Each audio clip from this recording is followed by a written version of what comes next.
All right, so what's up, everybody? It's Johnny. I'm gonna be trying to do something new here. I'm gonna be doing reaction videos along with the podcast and trying to put some more content out there. I just got some new equipment and stuff I can get everything running again. But yeah, just to break down this real quick, this is a UFC fight law on the Fight Pass that they have going. It's kind of like a short documentary episodes they have on just really, really great old UFC, and not just UFC, but martial arts and stories just from around the world, and just really good ones that they don't really put out there.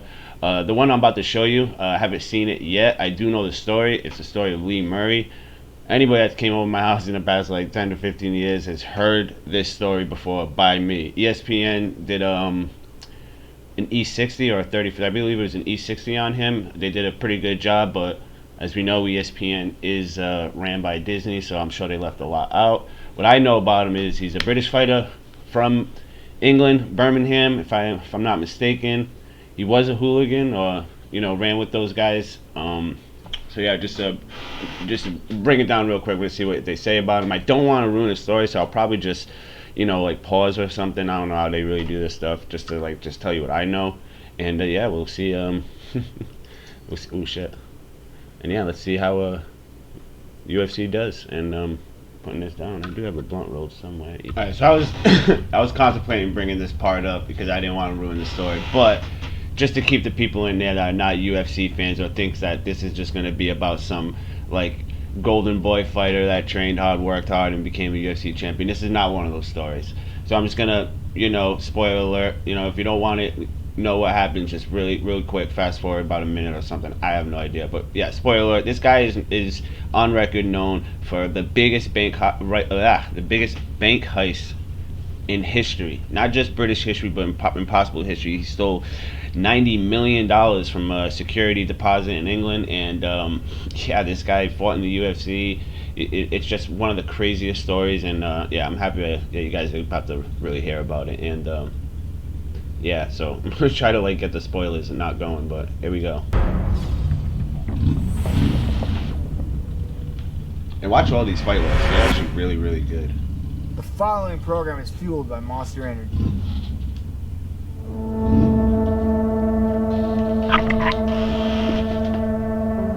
I was a fence, a guy that takes stolen goods and sells them for a profit. And Lee and the boys, they were bringing me gold, clothes and electrical goods. There was a couple of guys on this estate, they knew that the guys was bringing us goods. They would lay in wait to see these kids and then try and rob them before they got to us. Lee had to run from these guys. Within a couple of years, Lee was knocking them out.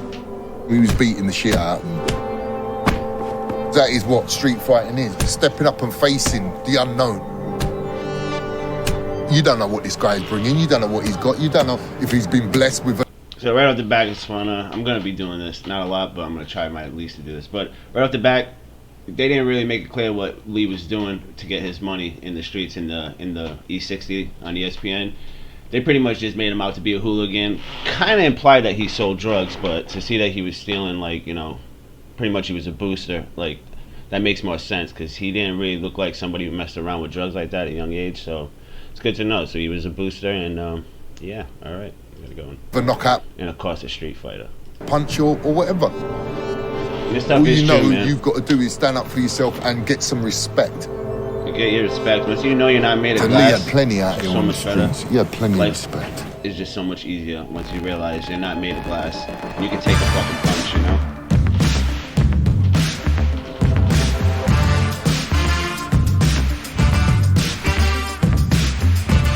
And these stories are all so good, man. But when you guys do get a chance, yes, watch these fight law documentaries. I watched a few on Boost Buffer. They have a Kimbo one, really good Kimbo one. The Nick Diaz story with Joe Riggs. Go watch those. They're all good ones. Excited for this one now.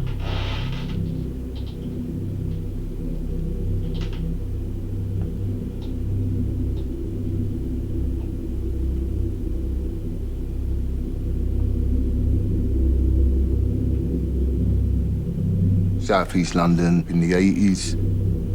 was a hard time growing up. A lot of unrest, a lot of riots and stuff on the streets. So this guy Mark There's a lot of soccer hooligans, a lot of fighting men, his, drug dealers and gangsters. His E60 documentary too. I met Lee Iconic when I white was shirt. just selling some hashish at the time. From the age of 15 to 19, I was his big brother. Maybe I became a bit of a role model to Lee. Lee was a really good earner. From a young kid, he was like the dodger out the gang. If you imagine Oliver Twist type shit, that's what it was. He was the best earner out of a lot of them. I mean, 15 to 19, that was my like prime. He was too. on a different level to a lot of When I was down wannabes that or road. so-called gangsters. He could back it up. We were so criminal-minded at the time. It was like fighting for a living was not on the radar. You know, we were just very focused on selling drugs, stealing, and looking for big scores. See, I was already dabbling in Getting into boxing shootouts with people, this time, and so the drugs and the guns it got wasn't really, really messy coming to and me scary. like it was to my Lee managed to evade the police. I ended up getting 3 years. I met Lee through a good friend of mine. He said, I've got a fella who wants to do some boxing. I said, what, is this kid real? He said, no, listen, he can fight. So we eventually got together and we met over in the Peacock gym. We sat down afterwards and he said, well, what do you think? So I said, yeah, I'll take you on. And his face lit up like he was in a sweet shop and you could say, you can have anything you want, son. Wow, he went. And that's where the story began. Ooh, shit. Lee Murray. Real quick, anybody that's been to a gym young, I wouldn't say in their 20s, but if you've been into a gym, like a boxing gym or a mixed martial arts gym for your first time, when you're like 11, 12 and you walk in and you see these guys sparring and you see these guys like in there just like, it's kind of fascinating. Like to me, like, you know, the only experience I ever had with a boxing gym like before going to Val's gym was watching Rocky, like, you know what I mean? So walking into, you know, Val's gym, which is right down the street from my house, and seeing this like ring, and it really is just like a, as you can just see from that cartoon, it really is like a kid in a candy store or a chocolate factory. It's so cool. I was so blown away by, I'm still blown away by gyms these days. They just they evolve and they progress. It's awesome. MMA, boxing, all like judo, everything's just great. From London, England. I'm a Valley Judo fighter. I come here to fight today. Valley Judo! I know nothing about the guy that I'm fighting, so I just wait and see what happens. Valley 2, that's OG shit. Shout out I've to been my around a long facilities. time. And you see fellas walk in these doors, and there's always, they're good at this, but they're not good at that. He's that one in a million that had everything. Power, heart, chin, belief, everything you could want in a fighter, that man had. You could see it. And as a team, we just worked. Really and we was become a lightning, family, man. and that family becomes love. And Lee felt loved. He's never felt that from anybody. And he got that from me. And to see him grow as a fighter was brilliant.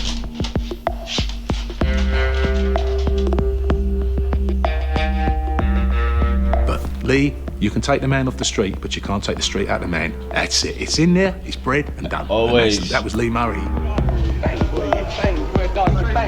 Bang! You're done! You're done!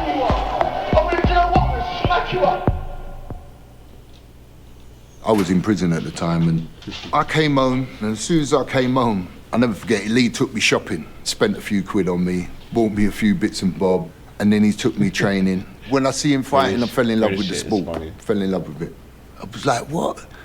This is like a real fight, and you get paid, and you don't get nicked. Once he found MMA, it was like he turned into King Kong, the fella.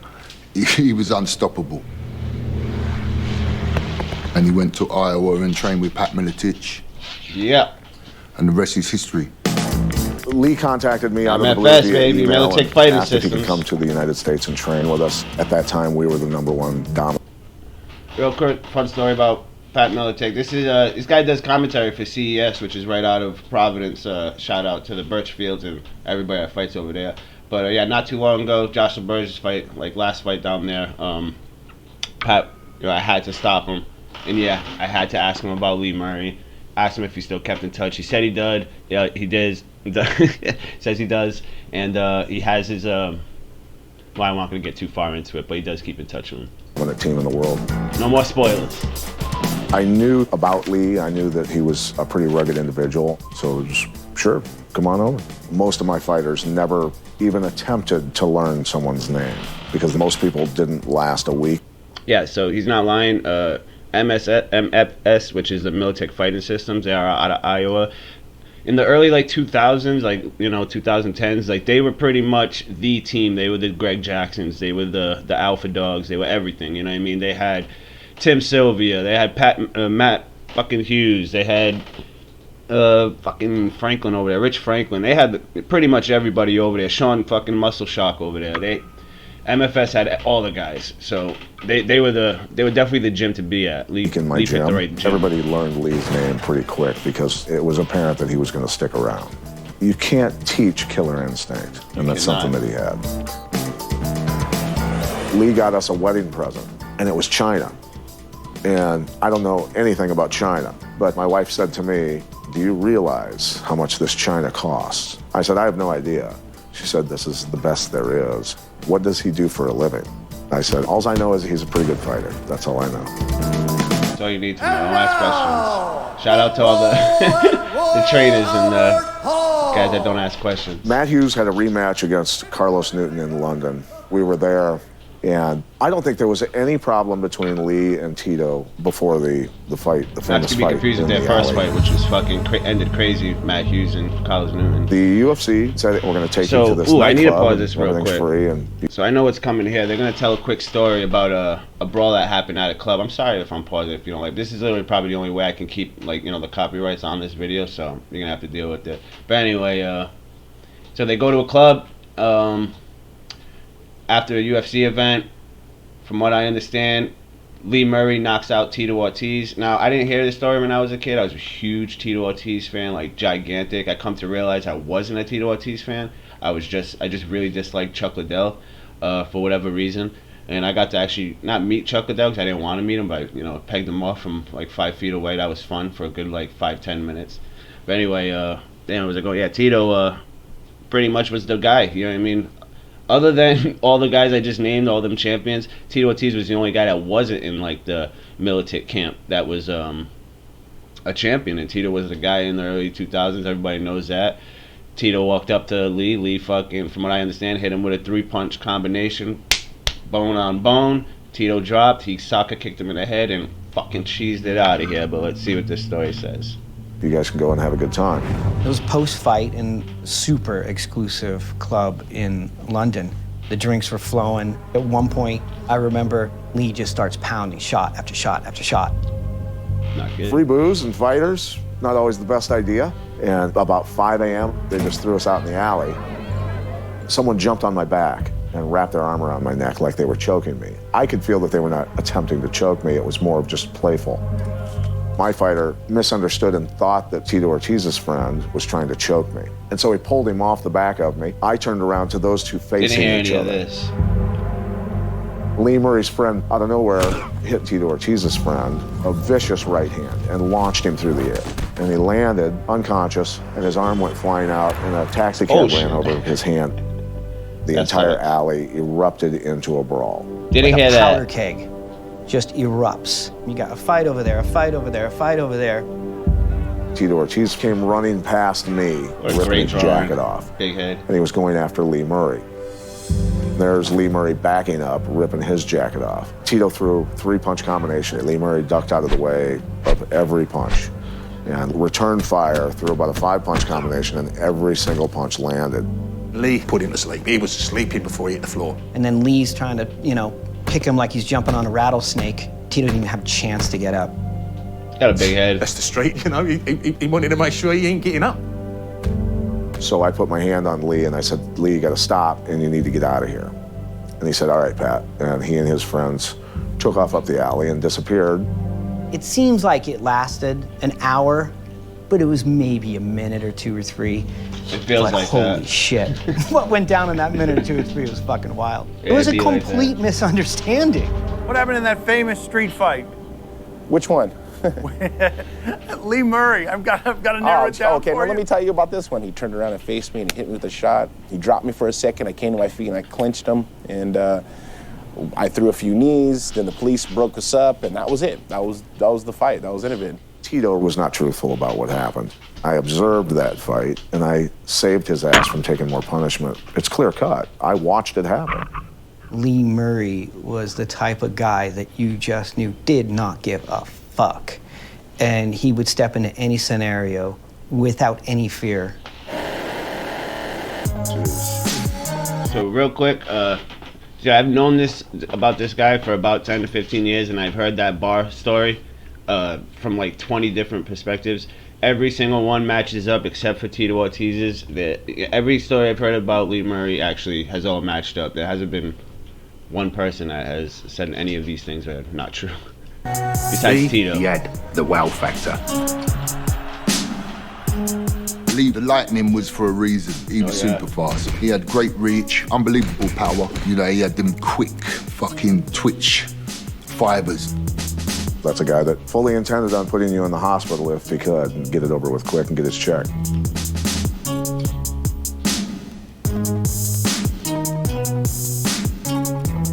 We scout fighters, and he already had a career going forward. So we were aware of him because he obviously had some talent there. He was a guy that was on the UFC's radar.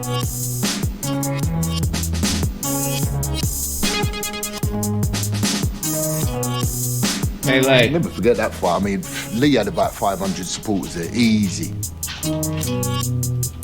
Lee Murray's coming out into this second round. Pele was dominating the fight. This is Pele. He was a big Lee prospect. got the title. Lee beat Pele. Beautiful. What a beautiful knockout. Oh, it was crazy. The roof come off of the place, man. It was amazing. What a moment. The respect for him, not just as a street fighter, but as a legitimate mixed martial artist, grew. Everybody knew him as Lightning Lee Murray. He's got fast hands, all this natural-born talent. From my assessment at that time, I mean, all the potential in the world. Britain Lightning Lee Murray makes his UFC debut as he brings in a reputation as one of the hardest one-punch hitters in the sport. Man. In July, he had a breakthrough These win, old knocking out UFC highly regarded like Pele Landy Johns in promos England. and cutaways. Murray Man, is somewhat of a folk takes me hero back. in England, and hardcore mixed martial arts fans have greatly anticipated Mike Goldberg? his Yeah, UFC Mike Goldberg. debut. I actually did a Q&A with Mike Goldberg and Shaq. I'll show you guys that on Facebook. You know, Lee Murray's walkout was pretty gnarly. Crazy. To see him come out in that Hannibal Lecter jumpsuit, the mask was just so fitting for him. You know, just an absolute wild man. Just how bananas and nuts he is. That was a big scene. He loved that stage. We loved being there.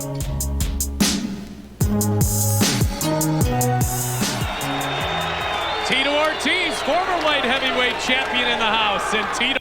Like, by traditional, like, you know, rules of mine, like, I'm not supposed to like this guy, you know what I mean? He's beefing with Tito Ortiz in bars and clubs, and he's actually about to fight Jorge Rivera, who's actually a Massachusetts guy. I actually know him personally. I haven't talked to him in a while, but he's just a Massachusetts legend, you know, but more on the, you know, western side, you know. Joe Lozano runs the South Coast. But anyway, yeah, so I was like torn, but I mean, how can you not love Lee fucking Murray? Like, you know what I mean? Like, obviously, this was like, you know, Conor McGregor fighting Nate Diaz to me, you know what I mean? I get these happen a lot, but man, I love Lee Murray. He came out in a Hannibal Lecter fucking match. No, I think I know who he's rooting for. Lee Murray in the white trunks. That's Jorge in the dark Rivera. trunks. Looking for an armbar. Look at this. This is a bad spot. Can he finish? And it's all over. Lee Murray by submission. Whoa. Wasn't even known for jiu-jitsu like Lee that. Murray shows he's got ground skills to go with those nasty hands. He comes in and he fights a seasoned veteran like Jorge Rivera. Not just beats him, but beats him with a triangle choke. That is legitimate technique. And I think he raised a lot of eyebrows that he just wasn't a street fighter. Tell us your thoughts on your former street fighting opponent, Tito Ortiz. Tito Ortiz? Tito Ortiz? If he wants to fight me here, I'll fight anybody. I don't Fucking care who love they the are, accent. what they've done, how many men they've knocked out. I couldn't give a shit. Who they are, I will fight them. I'm not scared of no man. My name's always going to be in the back of his head until he gets in here and tries to shut me up, if that's what you think you can do. Never saw that That interview. win, him So sick. calling out Tito, it's just... That's probably the most I see Lee Murray It should have been. But Lee Murray's next fight was outside the UFC because of problems that his life brought with him, kept him from getting into the US at the time. So we can't get him into the US. He can't fight for us. Keep hitting the mic. We got back to London. He had a Silva fight. Anderson Silva, an all-time legend in the game. Dope, man. Me and Lee fell out about 3 weeks before that. We had a massive fallout because he brought... Again, when you guys get the chance, watch the weigh-in or the stare-down for Lee Murray and the greatest of all time, Anderson Silva. Yeah, that's probably like the first time I ever called Anderson the GOAT, but that's what happens to John Jones. Anyway, watch this stare-down. This fucking is one of the most intense stare-down. I don't think... pretty much everything gets compared to this stare-down. Hopefully, I don't know if they're going to show the whole thing. Hopefully, they show the whole thing. But this shit is fucking intense. It's almost a fucking war between England and Brazil. Lee Murray brings up Pele that he just knocked out. Anderson doesn't like it, but we all know Anderson is probably one of the most zen guys, like, you know, when it comes to shit like this for some reason.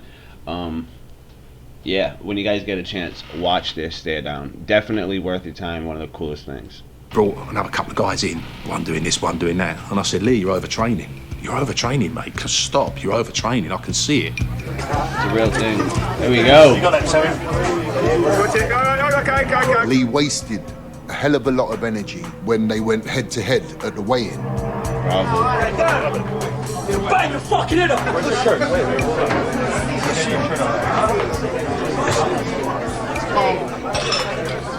Where's your mate Pele? Where's Pele? Down! Where's Pele? On his back. First to enter the cage, Anderson! I mean, this was pretty much like, you know what I mean? This is after the Ryan Shannon fight. The fans just cannot so wait. this was really the beginning of Anderson this guy Silva's kicks. This guy can kick. winning His streak knees up are until Chris amazing. Weidman. Hark at that crowd now, it's about to happen. This is really You where can't his winning keep them streak sat started off. down, Not a lot they of people know tried. that. When's the last time you saw something like this at boxing? The crowd so energised. And a good kick by Silva and a good knee. He didn't check hardly any of them kicks. Silva working the legs there. A week later, his leg was 5 different colours. We know he can finish it, he needs to, because that front leg has taken a battering. There you go, he's starting to limp now. And for some reason, he just boxed. Both men just trading blows. That's what the crowd wanted to see. Anderson Silva's taken a couple, and they move to grand. Anderson was too clever for him that night. But not many people can say they went the distance with Anderson Silva. Anderson Silva with a good takedown. Both men to their grand. 3 rounds later. It's a shame. Great fight, though. Great fight. I mean, decision. Good for He you. said to me after the fight, the next day he rang me from the hotel and he went, I should have listened, I did overtrain. He said I was dead in there, I couldn't get going. I remember him, it was coming up to my 50th birthday, and he said, I'm taking you out and your family for your birthday. We went to this club, but Lee had been there the week before, and apparently Lee came out that night, a mate of his and his girlfriend, and there was 6 rude boys trying to nick their stuff. And they tried to stab him. He had a couple little pierces in him. He parked them, he done them, he knocked them out. I didn't know, but we was going back to that same club.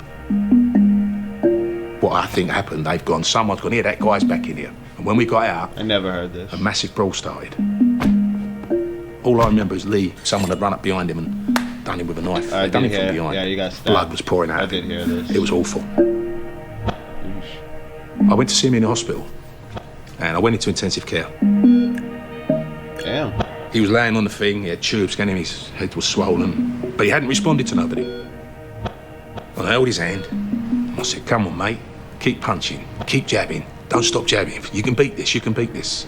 And I swear to you, I heard he got life, stabbed. his body started shaking, and he But I squeezed never my hand. knew it was this bad. His eyes were shut, and tears rolled down here. It was tears rolled, Yeah, his yeah, eyes, no, they it was just this filled up bad. water and rolled down. And the nurse said, Jesus, he can hear you. He can hear you. Keep talking. Miracles, He woke up the man. next morning. That never happened. I don't think he'd have gone the way he did. I think he would have gone on and carried on fighting, and I think he would have fulfilled his dream.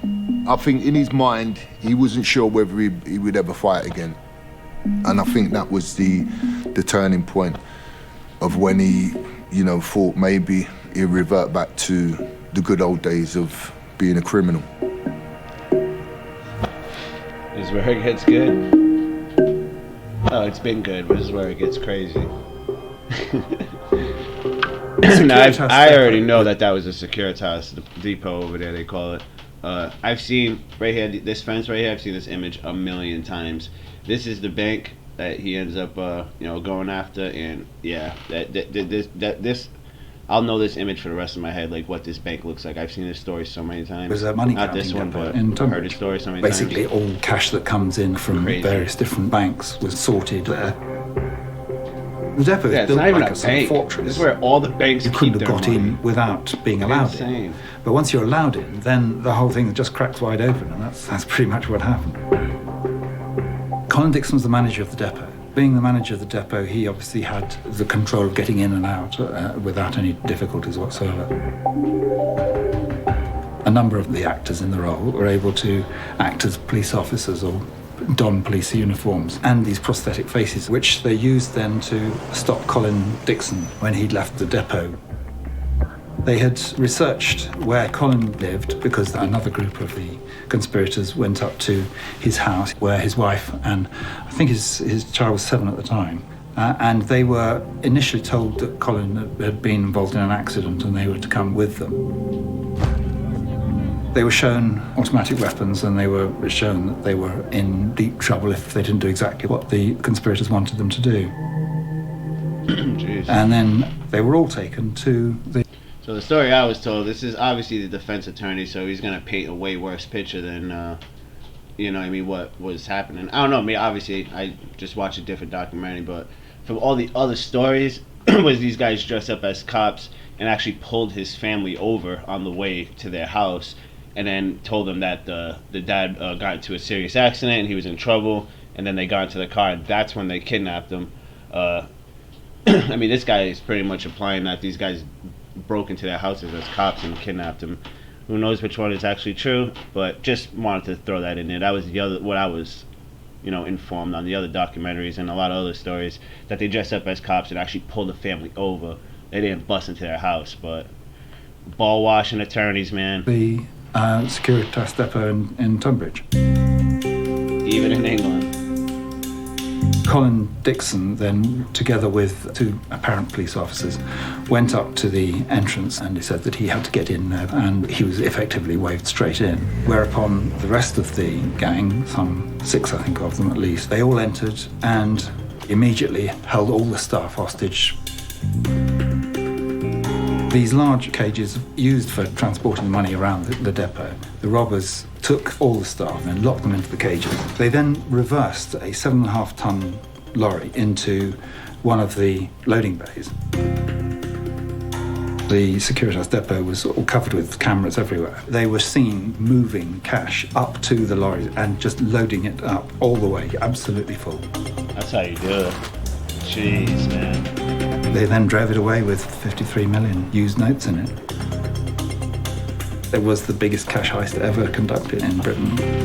So it's 53 million pounds, which police hunting like the gang behind the multi-million-pound robbery at a Kent American security depot are expected to give more details about the weekend's dramatic raid. All-day rumours have been swirling, but Kent police have now confirmed 6 armed robbers are on the run. This is investigating the multi-million-pound robbery. Over the past 48 hours, they've raided Tonight, the police have offered a £2 million reward. A series of checkpoints. More than £53 million.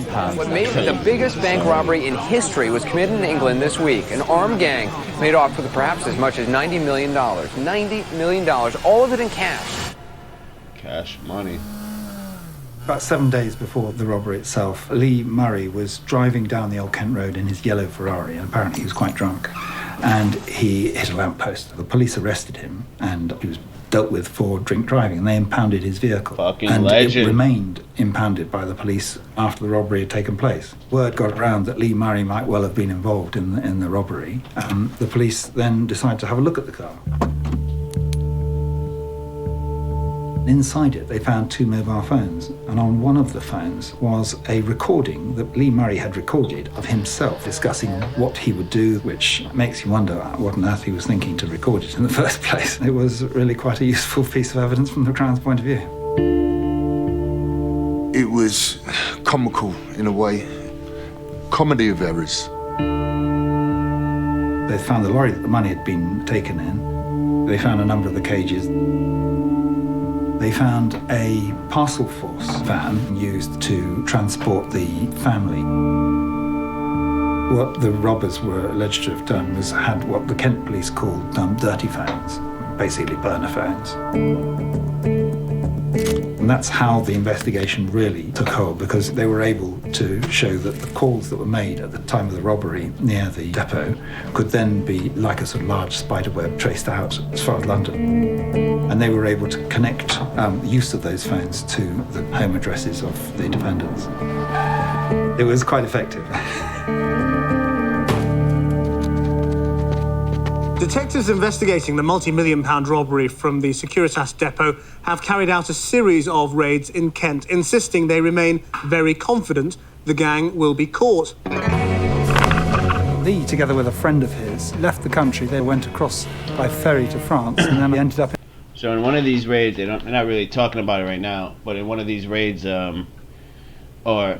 they pretty much caught people and they arrested them, and one of them was a makeup artist, and which had the prosthetics and all the fake stuff that they use for their costumes and whatever the fuck it was for so they can dress up as cops. And one of the fucking makeup artists actually put L. Murray on one of the prosthetics, and that's how they got the name. Nobody snitched or anything like that. Just wanted to throw that out there. They just obviously Lee was already a career criminal, and you know, the prosthetics with L. Murray on it was a kind of a dead giveaway. And that's pretty much why he was a suspect. He was not snitched on. Just exactly what that guy said. Sloppy work from a lot of people. Dumb mistakes. In Amsterdam. From there, drove through Spain and got to the Straits of Gibraltar, where they took a ferry over to Morocco. Fortunately for Lee, his father was Moroccan, and he therefore had Moroccan citizenship. The reason it's fortunate for him is because there isn't an extradition agreement between the UK and Morocco. So he probably thought that was his best chance of avoiding capture. Whilst he was in Morocco, he lived the high life fairly substantially. He was driving around in expensive cars, he was spending money lavishly on jewellery and cocaine. He even bought a mansion, and he had a marble statue built of himself, submitting Jorge Rivera. And that was his only UFC fight. They were spending money very liberally and seemingly having a great time and making It's a mural. It's a fuck. Lay low. Ironically, in fact, he doesn't have a statue of that submission. He has a mural. It's a painting. They ended up getting arrested whilst they were shopping in a mall. His friend didn't have Moroccan citizenship and he was extradited back to the UK, but Lee remained in Morocco, and that's where he was in fact tried. He got a 25-year sentence. When I first met him, within a week I said, mate, change your lifestyle. Ended up getting arrested whilst they were shopping in a mall. His friend didn't have Moroccan citizenship and he was extradited back to the UK, but Lee remained in Morocco, and that's where he was in fact tried. He got a 25-year sentence. When I first met him, within a week I said, mate, change your lifestyle. Again, they're cutting corners here. Now, he did get 25 years, but that wasn't not for, he's yet to get tried for the bank robbery, from what I understand. And again, this lawyer is just painting out the picture to be a lot more different. Or maybe I'm just wrong, and this is, again, I'm just going to tell you what I was told. So he was actually caught driving a gold Mercedes with like 50 kilos of cocaine in the trunk. That's what he's doing 25 years for. He's not doing time for the actual bank robbery, because as you just heard, you can't be extradited, you know what I mean? And they're not going to charge you in Morocco for your London crime. He got charged in Morocco for cocaine possession, not for the heist, so. Or you're going to die on the slab. Lawyer's an idiot. He cheated the slab. True story. And now he's doing that prison. And this is where he sits, in a Moroccan jail. I spoke to him quite a lot on the early days when he was in Morocco in prison. And I said to him one night, Lee, do you regret this, mate? He went, That was it. The next night, I spoke to him on the phone. He went, do you know you asked me last night if I regretted it? Yeah. I wish I'd have took another lorry and nicked all the pound coins. He was a kid that I see grow up and get to the very top of where he wanted to be. You know, it's a real shame, because he definitely would have been a UFC champion, without a doubt. Without a doubt. He would have pissed all over Conor McGregor on the real. I just feel bad for Lee that he didn't fulfill his true potential. I mean, it's the legend of Lee Murray. He legitimately had a chance of being champion.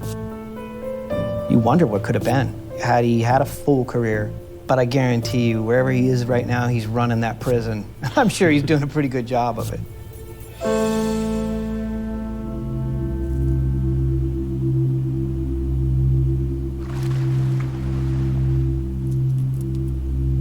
Again, it's not a statue. Lee Murray's in a, yeah, he still sits there. It was the biggest cash heist ever conducted in Britain. Maybe in the world. 30 million still remains unrecovered. That is still true. It's not a statue again, it's a painting. So they got this wrong.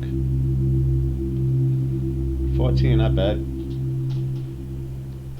Coming out in 14 years with 30 million with inflation. Who knows how much that's gonna actually be. But yeah, that's the story of Lee Murray. I mean, so yeah, this is like a little test run of these reaction videos. You guys let me know how you feel about them, if I should keep doing them. If not, then I won't fucking do them. But yeah, there's a story of Lee Murray. I hope you guys like it.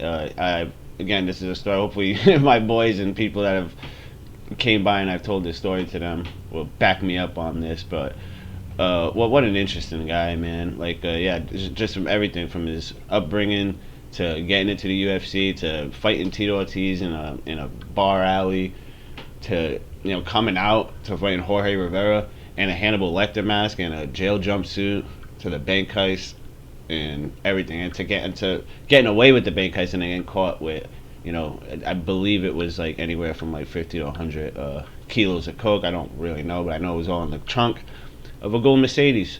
So again, that ending right there was a little bit different from the ending that I heard. I'm gonna leave the description of the ESPN E60 that they did, and if you guys want to do your own research, go right ahead.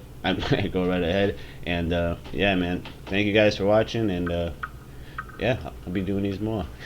That's my OBS.